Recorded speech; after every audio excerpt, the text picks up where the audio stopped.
B'Shem Hashem Na'aseh v'Natzliach Shiur Torah. Tonight's shiur will be for our Ilui Nishmat of our Rosh Yeshiva, Rav Yaakov Spivak. Baruch Dayan Emet. He passed away today. He was the Rosh Yeshiva of Ayshel Avraham, the place he gave us a smicha, rabbinical smicha, several years ago.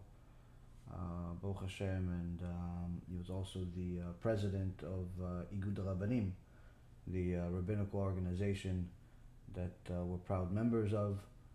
Almost 1,000 rabbis that Baruch Hashem are part of this very old and well-known organization. So tonight will be the shiur will be for his Ilui Nishmat. I learned this from my Rav, from Rav Yaakov Spivak. And he learned it from his Rabbanim, and his Rabbanim learned it from their Rabbanim, all the way to Moshe Rabbeinu, as it is with all people that have Da'at Torah. He says that people have a confused understanding of what happiness really is, meaning that when they look at happiness, when they think of it, when they try to understand what it is, they usually want to connect it to something physical. They usually want to connect it to materialism of some kind. They want to connect it to some type of goal or aspiration of some kind. And many times they reach their goals, but their happiness is unchanged. Sometimes they get joy, but that's temporary. Sometimes they get excitement, but that's temporary. But happiness they never get. And he says that this is actually the curse that HaKadosh Baruch Hu gave the snake. The snake, the serpent in Sefer Bereshit, where after Adam HaRishon sinned, and due to the enticement of the snake, Hashem punished everyone, said to Adam HaRishon, from now on, because obviously he didn't listen to Hashem, you ate from the tree of knowledge, you will have to work very hard. You'll have to work very hard to attain comfort, to make sustenance, to make a living, and so on and so forth. And of course, that's pretty much society at hand today. Even the people that are very, very well off, you'll notice that they typically work harder than everybody else.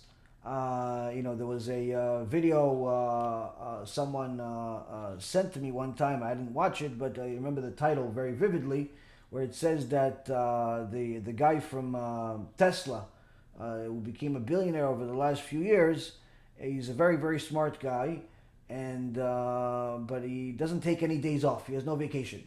Now, this is not really such a unique thing. Many times, many of the Amazons of the world and the Berkshire Hathaways of the world and the Coca-Colas of the world are led by people that are very extreme. When it comes to taking time off, I could tell you myself. I myself is like that. I haven't taken a vacation in Hashem only knows how many years. Simply because you have a motivation, you have a aspiration, you want to get somewhere, and vacation sometimes seems like it's going to get in the way or delay you. It's not necessarily true. Sometimes it's good to have a vacation and to take some time off. But mentally speaking, it's very hard for certain people to do that. Now, when it comes to Adam HaRishon was told that he's allowed to take a vacation, but regardless of whether he takes a vacation or not, he's going to have to work really, really hard. And the billionaires of today work really, really hard. The millionaires of today work really, really hard. The blue-collar workers, cleaning the garbage, driving the bus, driving the garbage truck, police, fire department, all different types of employees of the government, all these different types of blue-collar people, teachers, and so on, they all work really, really hard. Some have better schedules than others, but nonetheless, everybody works really hard, especially if they want to succeed in life. And not necessarily just monetarily, but just in their profession to attain some level of success. That is, in essence, part of human nature. Chava, on the other hand, Eve, was also cursed, that for her to bear children, to raise children, is going to be very, very hard. That was the curse of Chava. I've never met a woman that had an easy labor. Carrying another human being in your body is never easy. Unfortunately, today, many women that are unlearned about the topic simply decide that they don't want to deal with any of this difficulty of carrying a baby, changing their body, giving birth to a baby, raising a child. They don't want to give any type of time to that, so they simply decide to murder it. But that's only because they are misled to believe that it's not really a baby. It's like a button. It's like a little lizard or something. In their stomach, it doesn't really exist. So next time you think that a baby that's inside the stomach doesn't exist, just put a plastic bag around your face, tie it really, really hard, and just say, no, I don't exist, so I don't need air anymore. See what happens when that happens. It's not going to work out so good. Why? Because you're murdering yourself. No different. Just because you don't see the baby doesn't mean it doesn't exist. But unfortunately, again, this is unknown by society. And there's also one of the things we cover in the movie Tikkun HaBRIT. And unfortunately, many women, young and older, murder their babies without realizing the consequences of it, whether it's the spiritual consequences of it or even the physical consequences of it. Many times women end up losing the ability to give birth as a result of a single time that they had a apala, they had a abortion. It's sad, but it's a reality. So it's very, very dangerous, and that's carrying a baby also is not so easy, and that's in essence the curse of Chava. Chava was cursed with having a difficult time raising children and so on. On the other hand, the snake was called Arur. Arur is the worst curse in the Torah, and this snake was called Arur, but yet HaKadosh Baruch Hu says to him that you'll be able to eat pretty much anything, meaning that the snake is going to be able to not work for his food, not struggle for success. You see pretty much snakes are never the type of animal that starve to death. You'll see a lion starve to death from time to time. You'll see a tiger starve to death from time to time. You'll see other animals starve to death from time to time, but you're never really going to see a snake starve to death from time, because a snake can simply eat anything, and that's actually the curse. Why is that the curse? It's like saying you're going to get, on day one of your birth, you're going to get $1 trillion. And Hashem says that's the curse. Why is that a curse? And Rav Spivak, alav shalom, says that the reason why that's a curse is because it eliminates the ability of that person of ever becoming happy. Because happiness is not something that someone can give you. Happiness is only acquired as a result of hard work. The hard work that people run away from on a day-to-day basis is the only way they can actually attain happiness.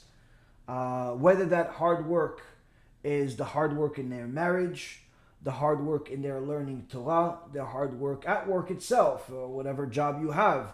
You want to have happiness in that particular part of your life, you have to work on it. It's not something that anyone can give you. Even if you get a very big salary on day one, you will be unhappy with that very big salary at some point or another.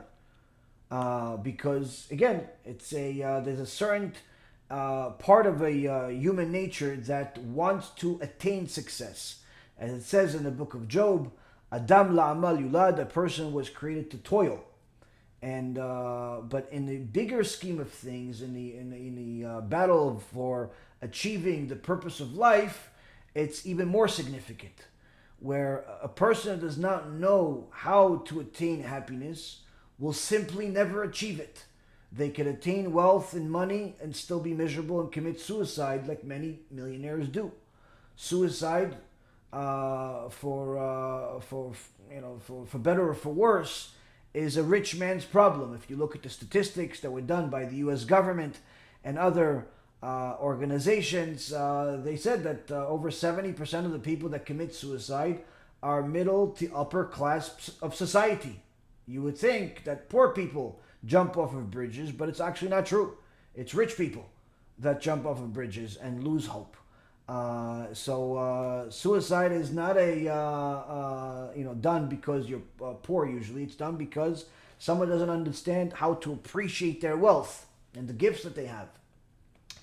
So a person that has money is not necessarily going to attain happiness and could literally kill themselves. A person that is married is not necessarily going to attain happiness because over 80% of Western society ends their marriage that was very exciting with a very exciting and traumatic divorce.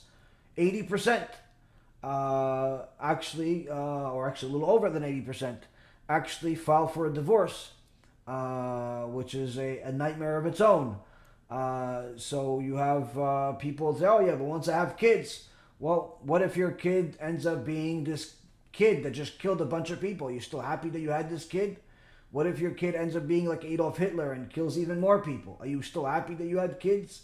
What if your kid is, has some other type of problem? Are you still happy that you had a kid? It's again, it's not just an easy thing to say. Oh, kids are going to allow you to have happiness.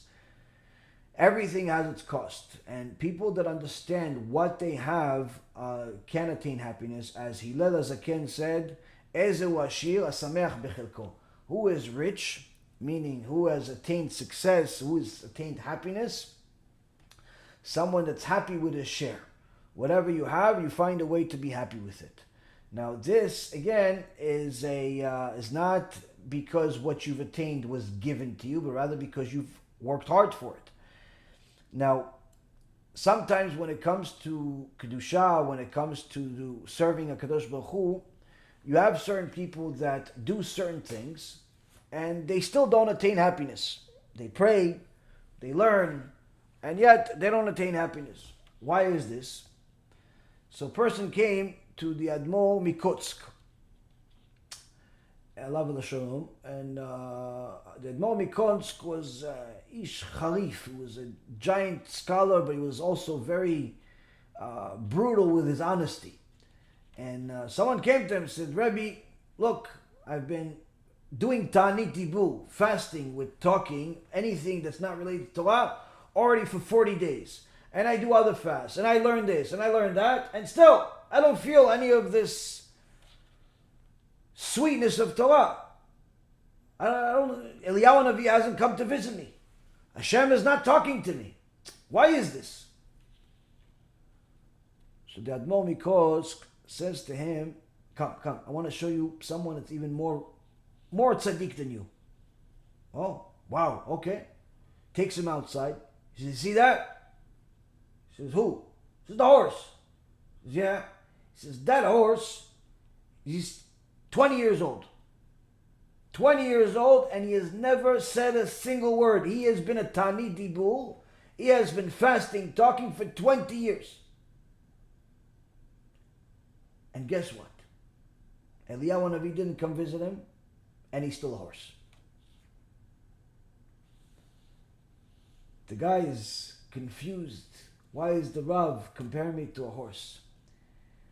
The Rav explains to him, because just fasting, just learning, just doing, not enough. You have to add special seasoning to all of your servitude of HaKadosh Baruch Hu. What's that special seasoning? Mesirut nefesh, self-sacrifice. Self-sacrifice. How is this self-sacrifice? Self-sacrifice of taking the Torah and applying it to your life in a way where it requires you to make major changes in your life. Not just learning what it says, but doing what it says. Not just doing what it says, but doing it with excitement. Doing it even if you don't want to. Doing it even if it's inconvenient. Doing it even if it's hard. And not just doing it because you heard about it somewhere or you think it's going to be good, but rather doing it with full force. You have to make sacrifices. or else all of your learning and all of your praying and all of the things that you're doing will keep you the same animal that you began. Nothing's going to change. Now, Rabbi Yaakov Ades, Shichyeh, in his, he has a sefer called Pirkei Yaakov. And he said once that years ago, someone translated that sefer, Pirkei Yaakov, to English and sent it to the Pope. Sent it to the Pope. And after some time, for the first time in history, the Pope of the Catholic Church recused himself, in essence, quit being the head of the Vatican, head of the Catholic people, surprising the world. Usually popes are people that stay there their whole lives until they die. No, not in this case. And the people that were familiar with this issue said that it had to do with the book. Once he got the book from Rabbi Yaakov Ades, and there was a few conversations exchanged and learning and so on, that's it. He left. So Rabbi Yaakov Ades says, what do you think that he saw in this book? What do you think he was talking about? Anti-Christian stuff or anything like that? He says that's not what caused him to leave. No. You know what caused him to leave? He says because the Pope, like all other good Christians and Catholics, is committed to his work. And his whole life, he doesn't realize it's fake. He doesn't realize it's a idolatry. He thinks it's real. So his whole life he's been told that if you make such and such sacrifice, such as not getting married, reading this, doing this, you will have a feeling like you're on a different planet. You're going to have a feeling of exaltness. You're going to have a feeling of goodness. You're going to have this feeling, physical feeling, not just recognition and scholarship and wealth. No, not just that. You're going to have a feeling, a spiritual feeling that this turns into a physical feeling that is like no other. And this Pope, I mean, if he's not committed to learning the falsianity, then who is? He learned it and learned it and learned it, and he made different sacrifices that the books of their false sages say, and years and decades of commitment. And guess what? He never felt it. He never felt any of that stuff. And what he found in my book, Rabbi Yaakov says, what he found in my book is that any person, any Jew that does what is said in the Torah, and some of the things that he mentioned in the book, anyone, not the biggest scholar in the world, not the one that has the best memory, not the one that's oldest, anyone that makes these sacrifices can have an extraordinary feeling within a short period of time. We're not even talking about making sacrifices for 10, 20, 30, 40 years, and then maybe you're going to get something. Because that's really what the church is in essence saying. If you do this for X amount of time, you'll get it. Okay, so you pass this amount of time. Oh, no, you have to do something else. Okay, so you do that too. Oh, no, you have to do something else. You do that, something else. And the Pope got to a point where he said, I did everything and still nothing. Bupkis. He realized the whole thing is fake. Why? Because once he saw what's written in the book of Rabbi Yaakov Ades, he said anybody can attain this shortly. Apparently he did a few things and he felt a spiritual elevation to the point where he realized the truth only stands in Torat Israel and no one else. Now, of course, this could be attained by you or by anybody else. But just like the Admor Mikotsk said, you could learn Torah but still remain a horse. So what is this? What do you need to do? Rav Yaakov Baal HaTurim, about 700 years ago, in Orach Chaim, Ilchot Pesach, Siman 430, asks, why is the Shabbat before Pesach called Shabbat HaGadol? Why is it called Shabbat HaGadol? Now this year is an exceptional time where Shabbat HaGadol is actually the same day as Pesach. Usually it's a week before. Either way, it's called Shabbat HaGadol. So Baal HaTurim says, why is it called Shabbat HaGadol? Answer is, because of the miracle of the Korban Pesach, where the Egyptians were unable to respond to Am Yisrael because of the fear that was instilled in them, despite Am Yisrael slaughtering their God. To give you a little bit of background, in Sefer Shmot, the book of Exodus, Am Yisrael is commanded right before they leave Egypt. Am Yisrael is commanded to slaughter the god of one of the gods of the Egyptians. In Parashat Bo, chapter 12, verse number 3, says, "Ba'asor lachodesh hazeh v'yikchu lahem ish seh lebet avot seh labayit." On the 10th of this month, they shall take for themselves each man a lamb or a kid for each father's house. And then it says in verse number 6, "Lemishmeret ad 14 yom lachodesh hazeh v'shachatu oto kol ke'al adat Yisrael ben 40." That Am Yisrael will keep this goat or sheep until the 14th of the month. And then on the 14th of the month, they shall slaughter it in the afternoon. And take the blood and put it on the doorpost. So now, part one is, what's the deal with this whole thing? Now everyone knows, or should know, that one of the false gods of the Egyptians was the goat. They prayed to it. So here Kadosh Baruch Hu says to Am Yisrael, you have to kill this goat. But not just kill it. Take the goat, tie it to your beds for 4 days. What's it going to do for 4 days? Scream and yell. Well, yeah, but if it screams and yells, it's going to get the attention of the Egyptians. Exactly. Yeah, that's what I want. I want the Egyptians to come, see it, and when they see it, I want you to tell them what you're doing. You're going to slaughter their God. Now, when the Egyptians saw it, they weren't able to talk. They weren't able to respond. And this, Rabotai, was a miracle.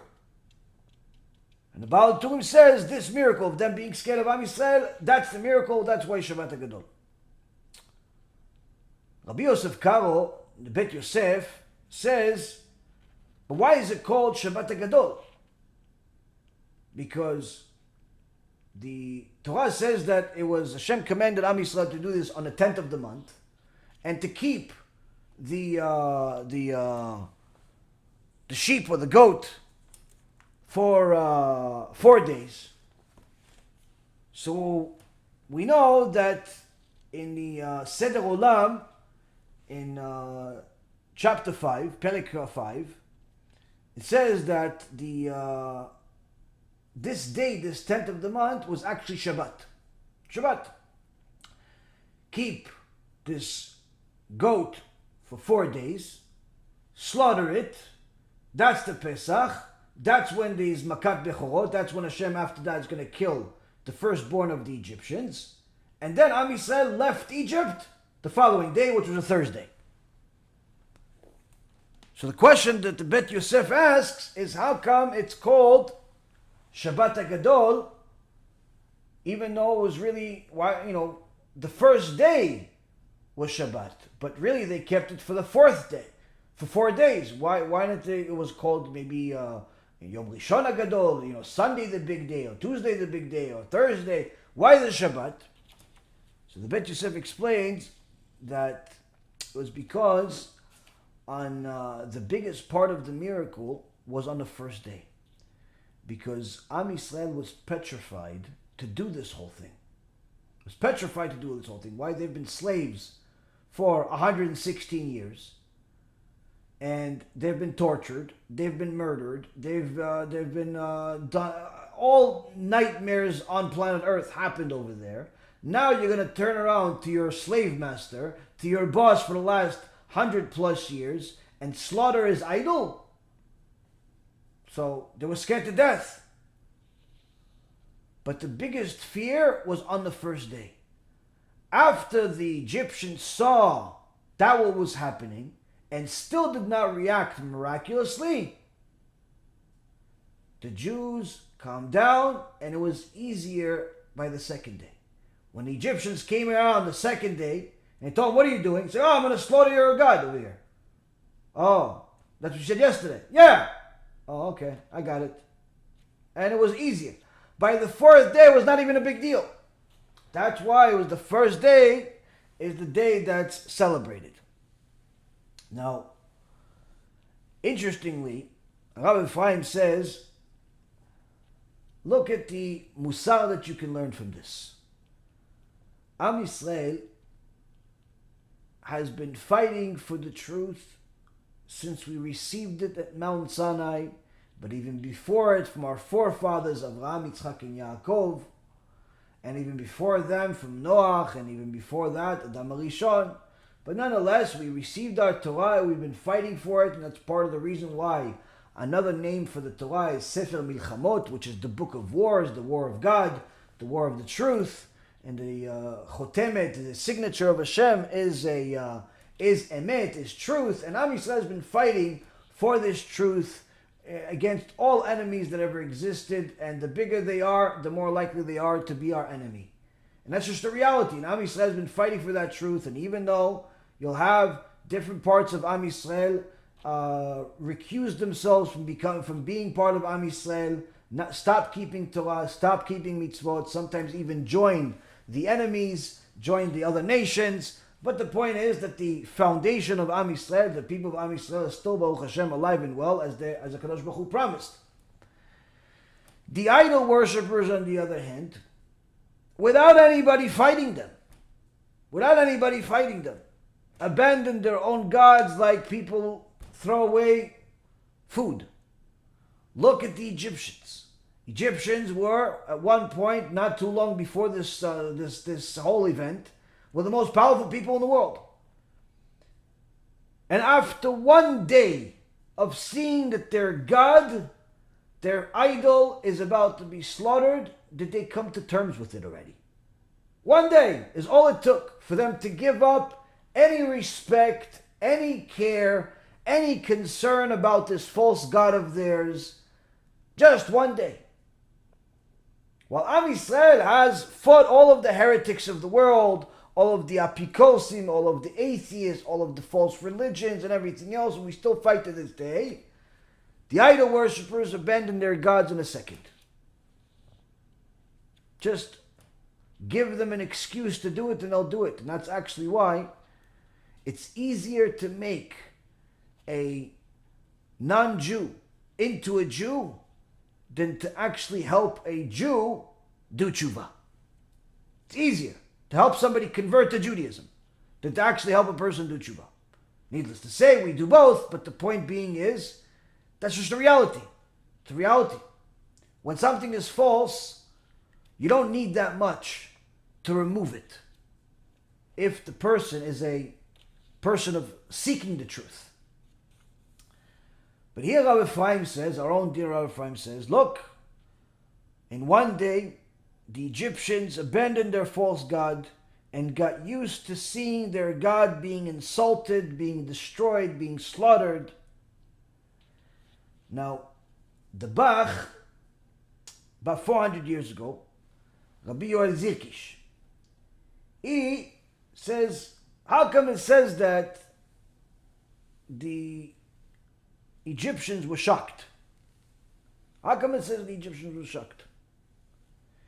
It says because the Zohar in Parashat Bo, page 39b, says that Am Yisrael was commanded to do something that required them to put everything on the line. Put everything on the line. What is that? HaKadosh Baruch Hu came to Moshe Rabbeinu and he said, Moshe, you go to Am Yisrael and you tell them that I said they have to take this sheep, they have to take this goat, they have to take this false god of the Egyptians and tie it to their beds and make sure that they're not hiding behind closed doors. Make sure they're not trying to suppress the noise. In fact, make sure that the Egyptians know what they're doing. And when the Egyptians come, says the Bach, in the name of the Zohar, and ask you, what is it that you're doing? What is it that you're doing with my God? The Jew has to tell them, this God of yours, our God, has commanded us to tie it to our beds for the next 4 days. Because in 4 days from now, we are going to take your God, your false God, and we are going to slaughter it. And then HaKadosh Baruch Hu in Shamayim is going to take the Sal, the angel of Egypt. Every nation has an angel, has a Sal. He's going to take your Sal, your false God, and he is going to also tie it up for 4 days. And in 4 days, he's going to lay it up like we lay the sheep. And then he's going to slaughter that Sal and destroy all power that Egypt has. All the false beliefs that you have, HaKadosh Baruch Hu is about to slaughter it, just like we slaughter it. And we're going to slaughter this, and this is your God. Moshe Rabbeinu started crying to HaKadosh Baruch Hu, saying to HaKadosh Baruch Hu, there's no way they're going to be able to do this. They're scared to death of the Egyptians. The Zohar Kadosh says, Hashem said to Moshe, I swear on my name that if they do not do exactly as I said and tie the sheep to the bed and tell the Egyptians that we are about to slaughter it because our God said so, and HaKadosh Baruch Hu is going to slaughter your Sal. If they don't do exactly what I said, I will never allow them to leave Egypt. This was the commandment of HaKadosh Baruch Hu. Only way to get out of Egypt. So the Bach says the Egyptians were shocked. Number one, because of not only what they were seeing, but also what they were hearing the Jewish people say. Second condition, the Bach says, is also because it wasn't too long before that the Egyptians saw that the Am Yisrael was also praying to the same idol. They were also idol worshippers. They were also going to church. What are you doing, slaughtering our God, our mutual God, they said. So that's why they were shocked. Why did HaKadosh Baruch Hu want to do this? Why did we need to do such a big thing? What Hashem is jealous of this false God of theirs? To that extent, okay, you're jealous of it, you don't like it, fine, just destroy yourself. Why do you have to put Am Yisrael to do this? Rabbi Yishayahu Pintu Sheikhye says that Pesach is not just another holiday. It's not a custom. You see, this whole thing has an extraordinary lesson for life. Why? If you notice, Rabotai Yekarim, that after it says about this mitzvah of slaughtering this sheep, if you fast forward a little bit, it starts talking about Pesach. The Parashat Bo talks about Pesach, how Pesach you have to keep this commemoration of this whole thing that happened. Anyone who eats chametz on Pesach, as it says in chapter 12, verse 15, Kol ochel chametz v'nichleta nefesh ha'im miYisrael b'yom harishon ad yom hashvi'i. Any person that eats unleavened leavened food shall be cut off from Am Yisrael, whether he's eating the chametz on the first day or any other day until the 7th day. So for a week, and for people that are in the exile like us, 8 days. You cannot eat chametz. You eat chametz, it's din karet. That's what it says in the Torah. It says in verse number 17, Ushmartem et mitzvot. Et matzot, that you keep these matzot, and Chazal says don't just think it's just matzot, it's also mitzvot. It's spelled the same way. You observe the mitzvot. And this holiday is l'dorotechem chukat olam. This holiday is for all of the generations until the end of eternity. It's forever, this holiday. It's not one time. Now, in verse number 26, it says, "V'aya ki yomru alechem b'nechem ma avodah azot lachem v'amartem zevach pesach hu la'Adonai." When your children say to you, "What is this service to you?" you shall say to them, "It's a Pesach offering." This is a Pesach offering. When you have the Leil Seder, your kids ask you, "What is this?" You say, "This is Pesach." What's this Pesach? What is this Pesach? Pesach, what happened to us in Egypt? We were slaves of the Egyptians. Eventually we got out, but we didn't just get out quietly. We get out with a lot of noise, and we destroyed their God in the process. But not only did we destroy their God, you have to know that if a person is someone that has the orla, he's called arel, someone that's uncircumcised. V'kol arel lo yochal bo. Someone that is uncircumcised cannot be part of this Pesach, cannot be part of this celebration. What does one thing have to do with the other? What does being circumcised have anything to do with this Korban Pesach? What does it have to do with it? Okay, you want me to eat chametz? I won't eat chametz. You want me to have a korban? Have a korban. Not allowed to eat korban, by the way. As a side note, the lamb shank or anything that you're cooking on that's a special commemoration of the korban, you're not allowed to eat it on Erev Pesach, only on the next day. Because there's no korbanot while there's no Bet HaMikdash. So anyone that's making a lamb shank as a special commemoration of the korban, don't eat it on the Seder night. You have to eat it the next day.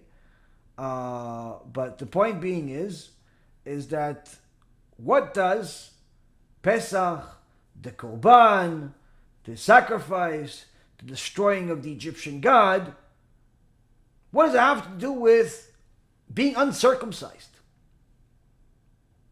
He's saying, "Oh, we don't want the Goyim to celebrate Pesach." Yeah, but it's not enough. It's not enough. Why it's not enough? Because it's not enough. It's not enough of an explanation. So comes the Chachamim and explain to us. And Rabbi Yaron Reuven recently spoke about this. He says, if you look, from the time HaKadosh Baruch Hu commanded us to do the Korban Pesach and destroy the false god of the Egyptians, until the time that he tells us that someone that's uncircumcised cannot be part of the Seder, cannot be part of this Korban Pesach. What happened in between? HaKadosh Baruch Hu gave the strongest plague, which is the Makat Bechorot, killing of the firstborn. And he told us, if you want to be protected, when I myself, I am not a malach, me and not an angel, Hashem says, when I myself come to Egypt and I kill the firstborn and the animals and the Egyptians and anyone that does not have this protection, I myself, not the angel of death, not a helper, I myself will kill this. You want a protection? You're going to have to put blood on your doorpost. Two sides. Two sides you have to put. What is this blood? Chachamim tell us, Rabotai Karim, one piece of blood is coming from the slaughtering of the sheep. And the other one is from the Brit Milah that Am Yisrael was required to do during those 4 days.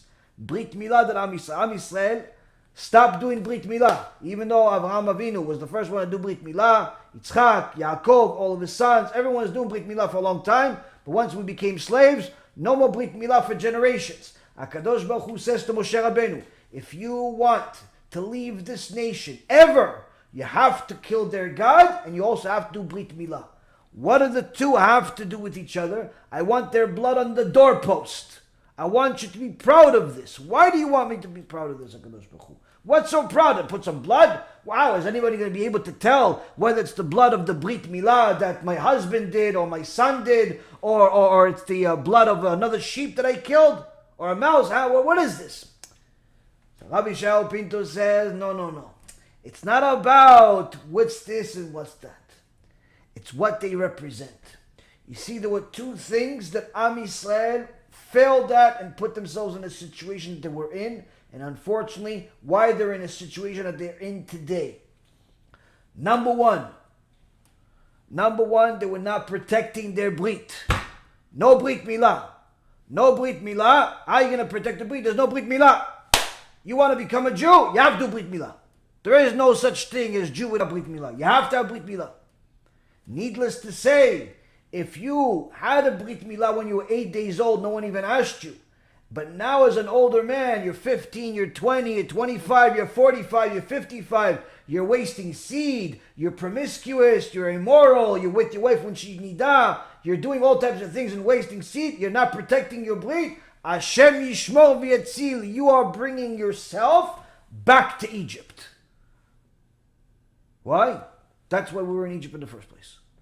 Second reason, Avodah Zarah, idolatry. Idolatry.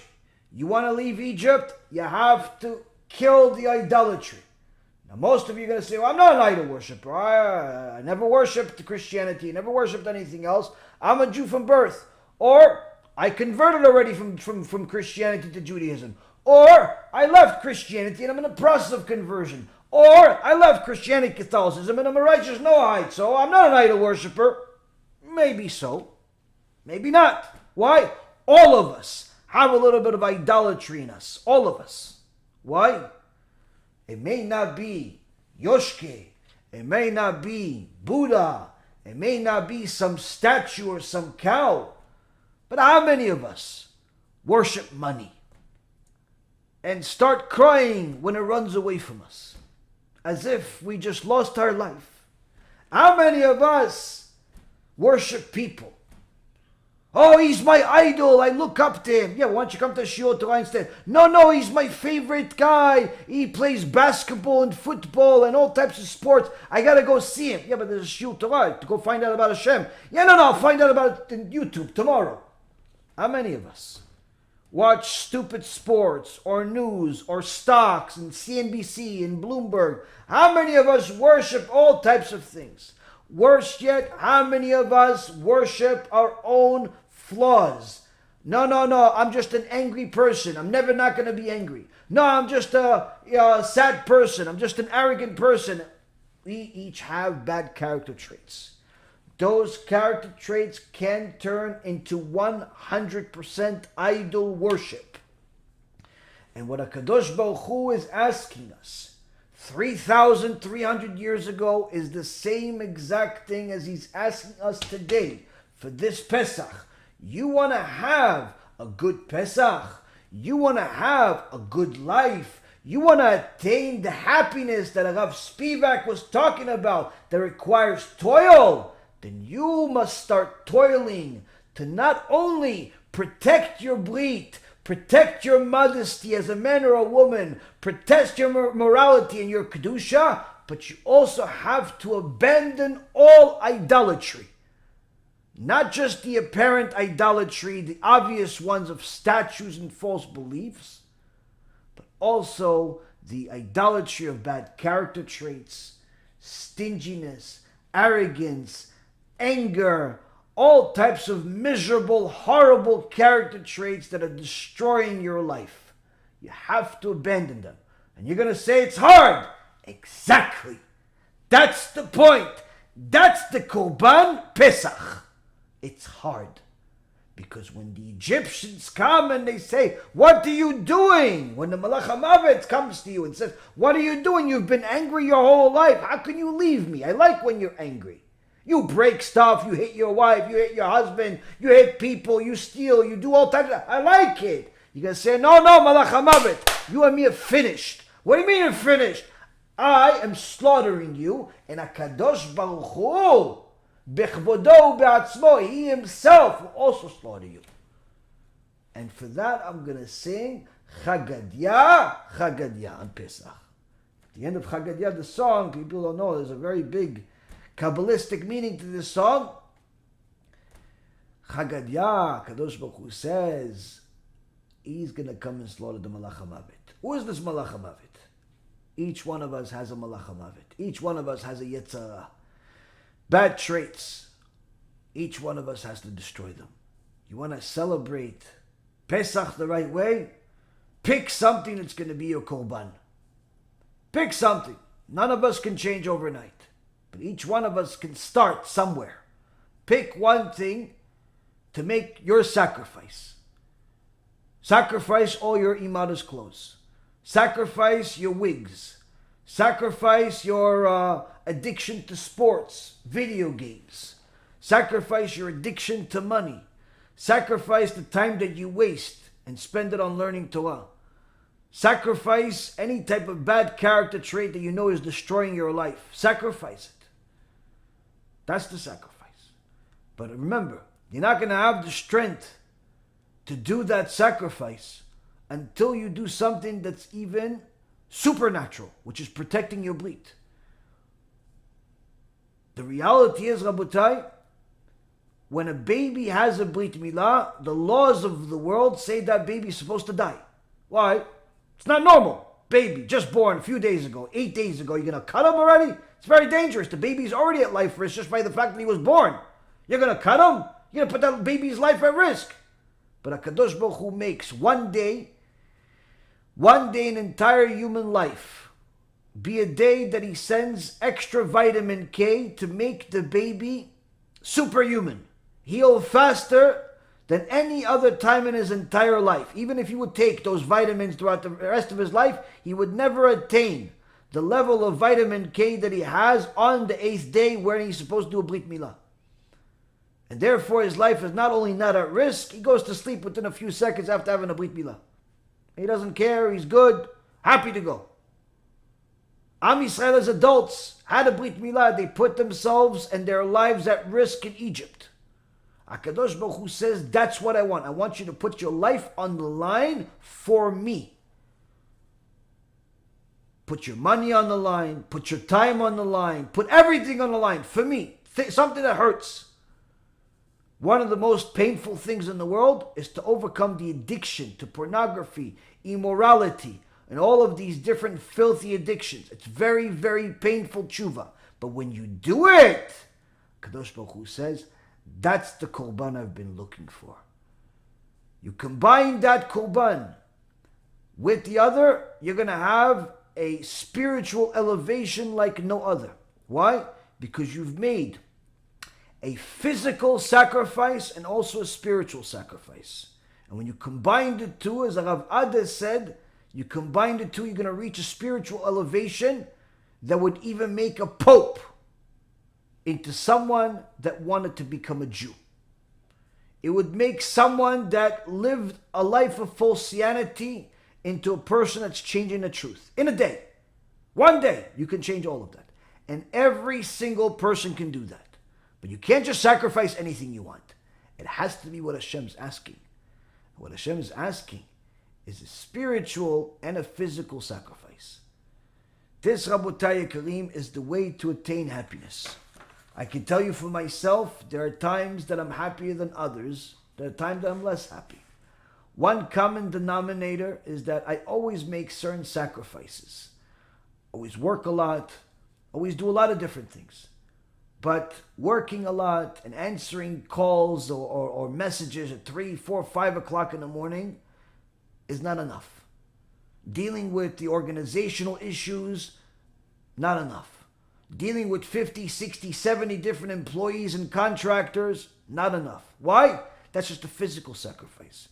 If my physical sacrifice is not met with an equal amount of learning Torah, I start becoming depressed, I start becoming weak, both spiritually and physically. A day that I don't learn Torah is a day that almost was better off it didn't exist. Why? It's a day that I've declined. And this applies to every human being. It can't just work hard physically and expect you to be uplifted spiritually. You can't just work spiritually and expect everything to change also. It has to be a combination of the two. It has to be a combination of the two. And Rabotai, when you do it, you will attain that happiness. you will attain that happiness that all of humankind is seeking. And every single one of you can do it. Be'ezrat Hashem will use the tools that we learned from Rav Spivak and from the rest of the Chachamim to do what we need to in order to make the Korban Pesach the way HaKadosh Baruch Hu desires. HaKadosh Baruch Hu yivarech otchem bekol mikol kol, chaim arukim, shlemim, meleim Torah, mitzvot, gmilut chasadim, and may this shiur again be for the merit of all of our supporters, all of the people that are investing in Klal Yisrael, either to help us do Kiruv, or to help us do Chesed and help the poor, or to help us do both, or to help us get their friends to do it, or in any way, shape, or form. If you yourself are simply just studying with us, that's already more than enough of a reason for us to be grateful to you.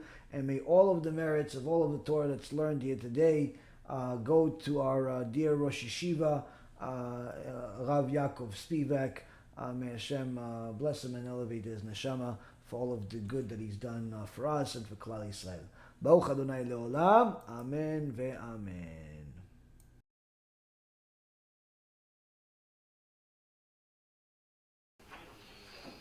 What can I tell you? I can tell you about this person, Yaron Reuven. I first saw Yaron Reuven. I first saw him on television, on the internet. None of them is good to say that, but I first saw him. He speaks.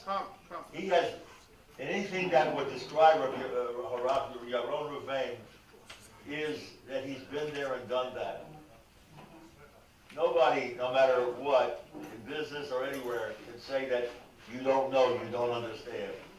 And that makes him an incredibly compelling speaker. All right? And it's my great, I could say more and more, but small it is my great pleasure to bestow this speaker upon HaRav Yaron Reuven, Rabbi Reuven.